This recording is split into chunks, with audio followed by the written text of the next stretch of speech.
Yes. I'm just wondering, once it becomes blue, and that little bottle is blue dye, how long does that blue dye live?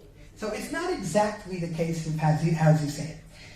See, these dyes are, because they're extremely, extremely fast and don't fade, on a chemical level it means that they're inert. They don't interact or react with anything. But if they don't react or interact or bond with anything, let's say, for example, detergent or water, which would wash them out, right? So how do you get them to bond to the wool? Which is a big problem, right? Yeah. So the answer that HaKadosh Baruch Hu gave us is something which goes by the term of reduction and oxidation. These chemicals can be reduced, which allows them to become water soluble, and the chemistry is something that we can get into. I don't think we have the time.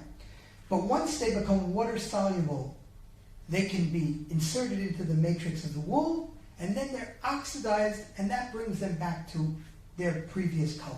Wow. In that little window of time, when they are in this reduced state, they have no color. They have a very, very bright yellow color. They're called leuco-indigo or leuco-dibro-indigo, leuco from the term white. So they lose their color pretty much completely at the time when the sunlight would be changing their color. So we can't see anything going on. It's not like it's purple and then you put it in the sun and it slowly gets more and more and more blue. No, you don't see any of that. You have to put it into this, as I mentioned, this very, very different state.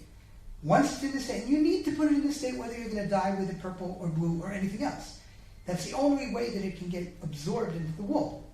So at that moment, or at that, 10 minutes, 15 minutes, 20 minutes, and it's in this state while you're doing the dyeing, you can't see what's going on in terms of it changing from purple to blue. When it reoxidizes, if you would have done all of that in the dark, it would reoxidize and give you purple. If you did it in the sun, it will give you blue. And as I mentioned, once it reoxidizes, it doesn't change its color anymore, and it never washes out, not with water, not with detergent.